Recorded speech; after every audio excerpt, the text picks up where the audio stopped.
One thing that thoroughly disappoints me about the Sega CD is that it didn't really come out with any games initially that truly showcased the stellar nature of the system, which really took a good decade plus for people to truly appreciate later on. Because, I mean, obviously PlayStation 1 came out and usurped all the competition, including 3DO, Sega CD, and TurboGrafx CD, respectively. But we're talking like other systems, historically speaking, like the original Nintendo, Super Nintendo, and Nintendo 64 all came out with amazing, top-notch, top-tier games which truly showcase the systems, such as Super Mario Bros., Super Mario World, and Super Mario 64. Even the Sega Master System came out with the amazing Alice Kid in Miracle World.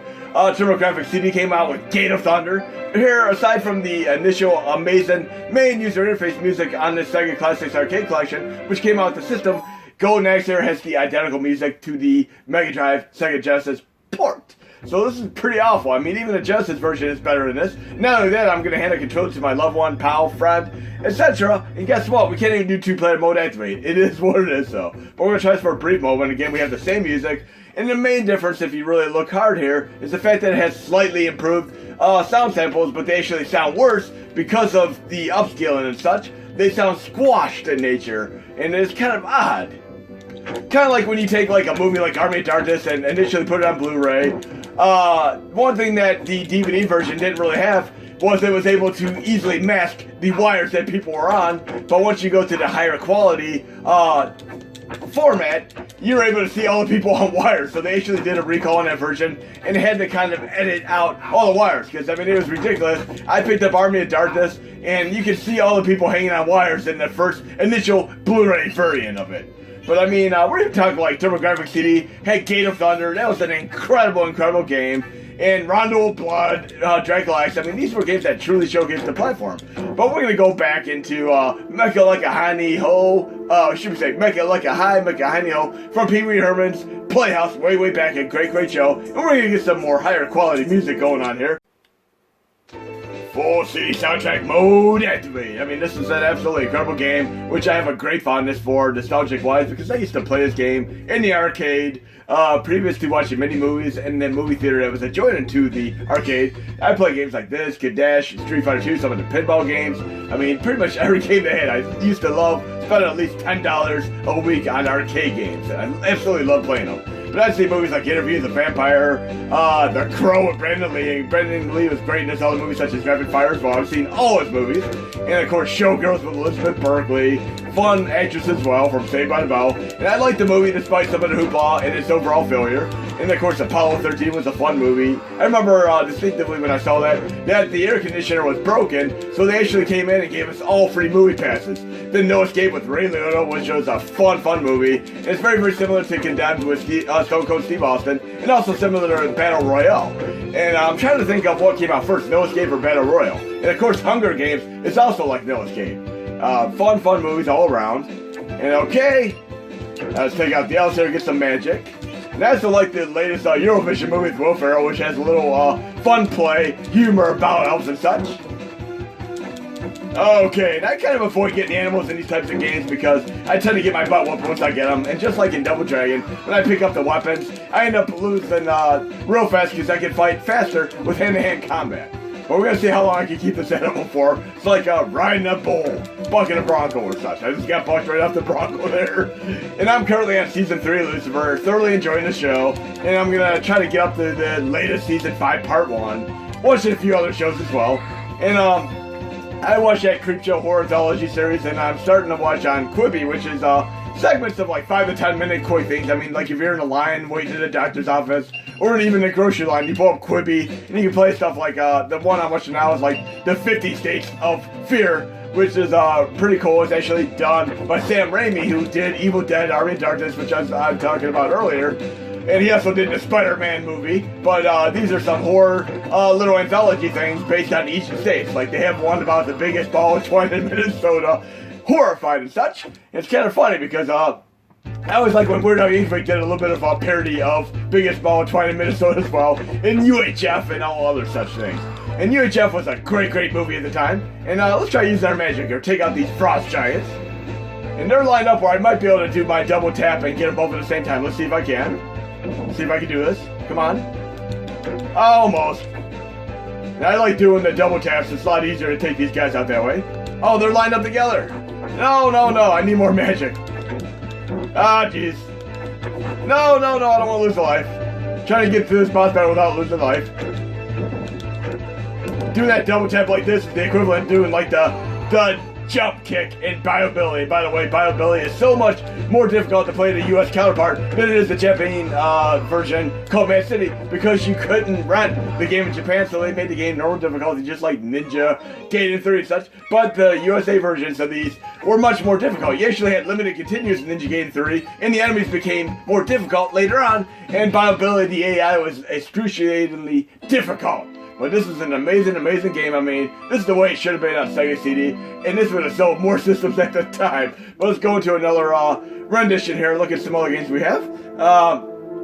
We got Streets of Rage 2. We'll play the original Genesis port. And I mean, this and Streets of Rage 1 are absolutely phenomenal games. Streets of Rage 3 didn't get as great as far as like a Hoopla success story, but Streets of Rage 1 and 2 were considered pinnacle achievements in history. And I'm also really, really thoroughly loving Streets of Rage 4. Fantastical game. But here we're going to hear the game soundtrack per normal, and again, the soundtrack was composed by Yuzo Koshiro, who actually worked on other games such as Revenge of Shinobi, ActRaiser, Streets of Rage 1, and he of course worked on the main user interface music for the Genesis MIDI, and of course the latest Streets of Rage 4. But here's the original music here. Cool. Pretty badass, right? Great, great game. And I remember like one time I had a friend go to a video game store for me, and I asked him to get me Streets of Rage 2, and he ended up getting me Streets of Rage 3 instead because it was cheaper. I got so furious I went back and returned it right away, because Streets of Rage 2 is far superior to Streets of Rage 3. I still like using some of these codes in these games, like playing the Kangaroo, which is a fun unlockable character in the Streets of Rage game. But we're gonna go to the Mecha Honey Ho sound mode, activate for full city soundtrack again. We're gonna do a Streets of Rage 2 now. Wow, that sounds pretty damn awesome. That's intense. Let's check this out, see what kind of difference we have here. Again, going from Streets of Rage 1 to 2, pretty damn cool. They're both fun games. But going 2 to 3, I think it's kind of a rush job, because some of the promo pictures I vaguely remember and recall actually having the characters in vehicular sections. Imagine how much more cool the game would have been with vehicular combat sections and such. But we're going to do one other thing we can't do in Go next. We're going to go to Input, Hotkey Binds. And again, you can do this anytime that you have no one else there. I'm going to user 2, and I'm changing the user 2 device index to the same as my controller 1. And once I exit the game, it'll go back to default. It's set up to go right back to default. And then we're going to do 2-player mode activate. How awesome is this? Look at how cool it is. We even have friendly fire as well, where we can beat up on each other if we so choose to. Fun, fun game. We can even do like tag team combos, where you can like do piggyback rides and such too. So funny. How many games have you played where you have like friendly fire and you can actually hit each other? It's so hilarious. Do our special attacks at the same time. And again, the special attacks in this game actually drain your energy, unlike in Gonax. But many games do, even like Final Fight and such, would drain your abilities if you do the special attacks. But damn cool here. Love the 2-player mode activate. It's a lot easier to do when I have them lined up together though. But the only problem is the friendly fire here. Look at that! Now that's fun. Throwing each other around. Look at that! That's hilarious. So it's going to be a little more difficult to do 2-player mode activate, especially have them in the same vicinity. But if I have multiple enemies on the screen, it'll be pretty damn fun. Like this. I just need to have some. There we go. That's cool as hell.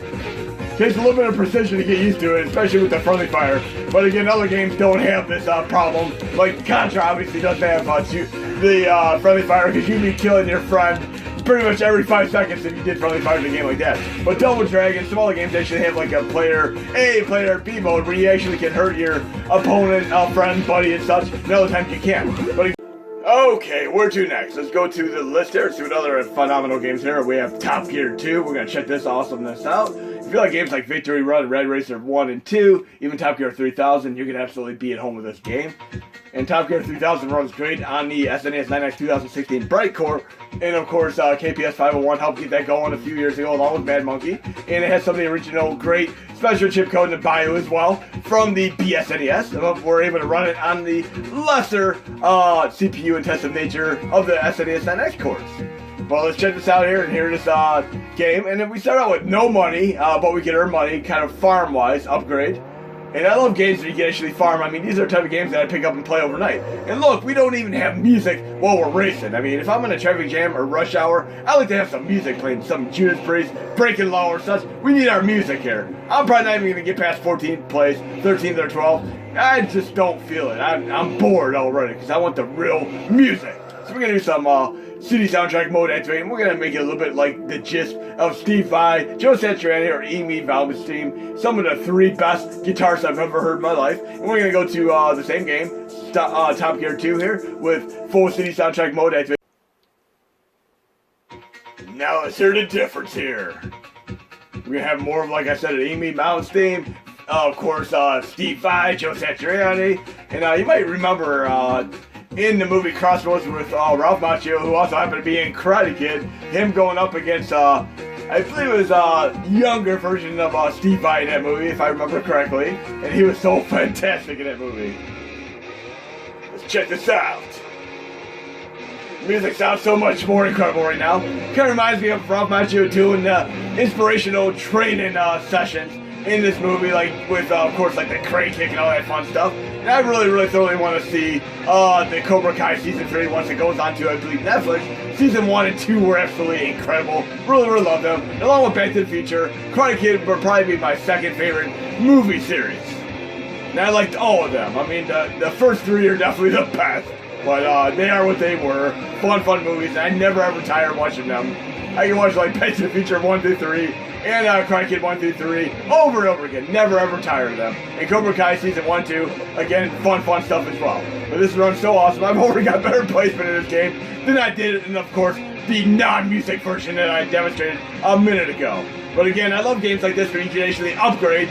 And games like this, even like Speed Devils on Dreamcast, you earn the money, get better, upgrade some parts. But in like games like Need for Speed Most Wanted, you obviously have Rubber Band AI, where you're always like within an arm's length of an enemy, no matter how upgraded you are. But in games like Gran Turismo, you can actually pretty much usurp the competition once you upgrade accordingly. But awesome stuff there. We're gonna move on to another game here, and again, Rubber Band physics, and of course non-Rubber Band physics for games like Need for Speed Most Wanted, Test Drive, and of course stuff like should we say Gran Turismo. We're gonna go on to Wise 3, Wonders from Wise here. Play the normal version here for a brief moment.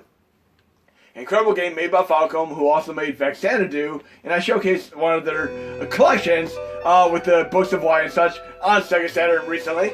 But again, I used to play, like I said, Phantasy Star Online on Dreamcast, and I didn't really know who Adal was at the time, because I'd see like nearly every room seeing somebody with the name Adal playing. And I'm like, who the hell is Adal? But then I finally played Wonders from Wise, the Wise Book 1 and 2, should we say, on TurboGrafx CD. Yet another game that had an amazing soundtrack, and even though they re-brought the game out in a little bit of a reboot on PSP, I still prefer the TurboGrafx CD version to all other versions.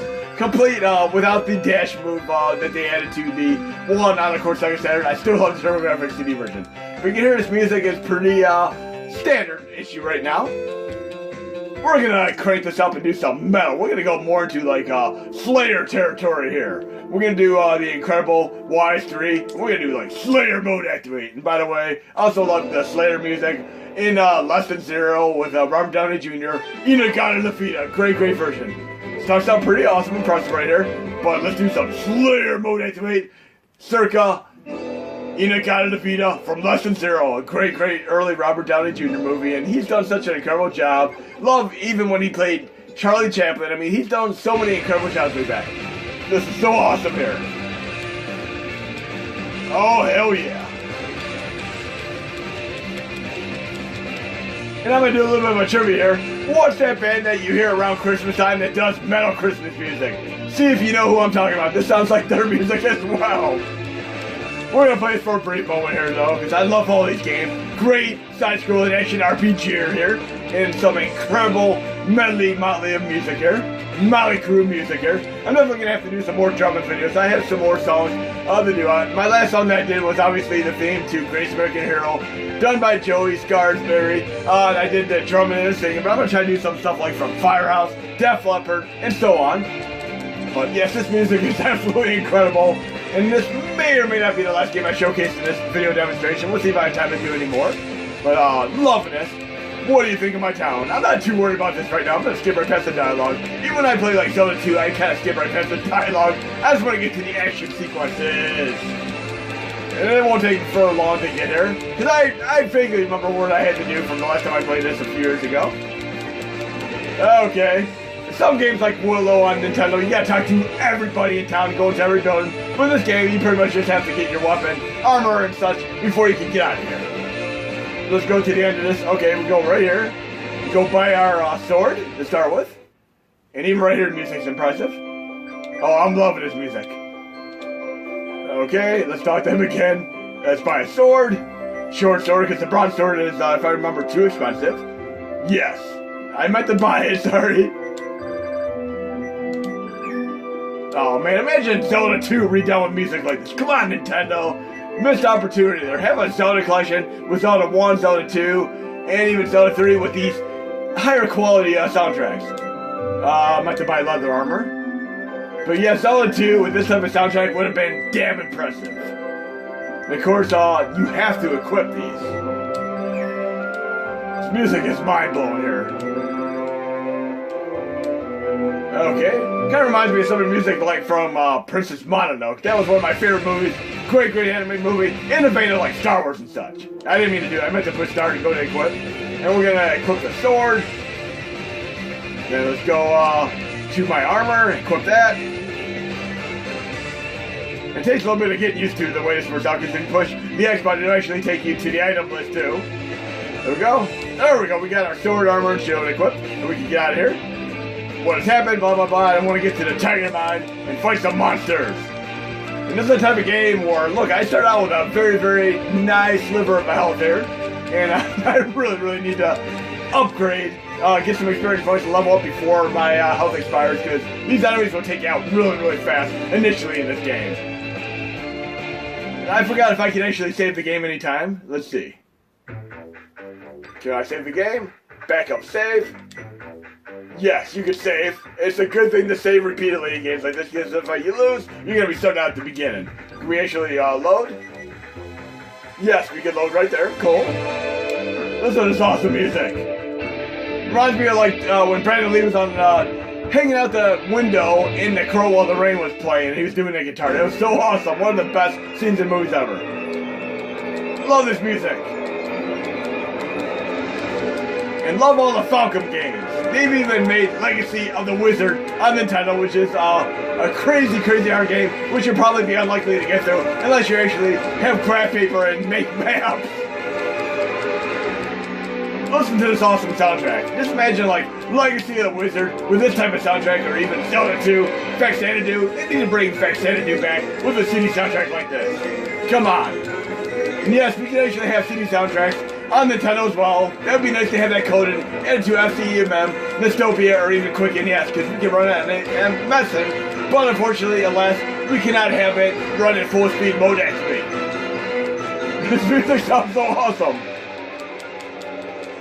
This actually sounds a little bit like Danny Elfman music, like in Pee-wee's Big Adventure. It reminds me of that. Oh, I lost my life, but we can continue if we so choose to. Oh, that's so great. But yes, we can actually continue right here if we want to. Just remember to do that. But I really hope you enjoyed the video. Now, let's see what else we have to do here. We're going to go to Strider. And this is a technical achievement, and the thing is, a different developer actually made this game. Capcom did not make this game. I'm trying to remember the name of them, but they also made another game called Ozma, which is a true spiritual successor to Strider. And I'm going to have to showcase that in another video. I don't have it in my lineup right now, but they're the ones that made it. But this is, along with Ghouls and Ghosts, an amazing game on Mega Drive, aka Genesis. And I always get a kick out of seeing Kazakhstan in the movie Borat, and Sacha Baron Cohen was so fun in that movie. But I always think of Borat every time I play the game now. But you can hear this, and the thing is, there's a much better soundtrack to this game on the TurboGrafx CD. The problem with the TurboGrafx CD version, despite it having like additional levels, some cinemas and such, the actual gameplay isn't as good because the controls are kind of stiff. For some reason, they feel a little bit smoother and transition-wise in this version than they do in the TurboGrafx CD version. But no harm, no foul. How about we combine the two together? We're going to combine the TurboGrafx CD soundtrack along with the Genesis version, which plays phenomenally well on the Mini Classics. So we're going to have a nice orchestral rendition. This is going to be the final game we showcase there. Again, I'll try the Ozma game, Cannon Dancer, when I have a chance to showcase it in another video, but an awesome game. Runs great on MAME 2003 stream. Again, Ozma, Cannon Dancer. Great game. I'll make sure I showcase it in a future video, but listen to this amazing orchestral music here. And I like all versions of Strider, even the US Gold Strider 2, which really has nothing to do with the rest of the series, non-canon as they can be. No pun intended with the Cannon Dancer series. But Strider 1 on NES is a great action RPG Metroidvania game. We got Strider Arcade, and then we got Strider 2 Arcade, and it's a completely different beast of a game than Strider 2 made by US Gold on Mega Drive. Then of course the Strider Reboot, which is a nice game on PS3, Xbox 360, and PS4, etc., which is a phenomenal game. I absolutely love that game. Such a great job with that.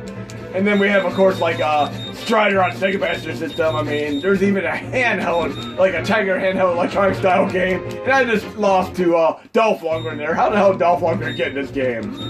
Oh, jeez. It's like Dolph Lundgren from Masters of the Universe. Oh, jeez. And I'm looking forward to the Masters of the Universe reboot that's going to be coming out. And what actor do you think would be a great person to play the main protagonist in the movie? Let me know who you think should play Adam in the movie, Prince Adam. But this soundtrack is so amazing here. And we're going to move on to the end of the stage real quick, because I want to at least try to get to the boss battle here. And I love these, like, kind of reminds me of like the cassette tapes that go on Soundwave and Transformers, all these little familiars that follow me around. And when I was growing up, I didn't really have Transformers. I would have absolutely loved to hit the Transformers. I had the GoBots instead. But I still love the GoBots cartoon, suffice to say. Oh, this sounds great. Love the percussion here. Nice sped up beats per minute percussion here. And there's always like a little save point you can be here without getting hit. And guess what, the TurboGrafx CD version, you get hit every time, but I was in the wrong spot there. But it's kind of hard to avoid it in the TurboGrafx CD version. The controls, like I said, are not on par with the Mega Drive version. Oh, I love this incidental music. Kind of reminds me of something that would be great in Splatterhouse. And by the way, if any of you people who are working on some of these Mega Drive Plus versions like this, try to do it for Splatterhouse too. Imagine having a symphonic metal soundtrack for that. That'd be so amazing. Oh, this is so great. Okay. Oh, hell yeah. And I like doing the pose in here. You can't do this in the TurboGrafx CD version, but every time you jump, you have a nice freeze frame. Kind of like Jake Outfan. Anyway, hope you enjoyed the video. There'll be more to come.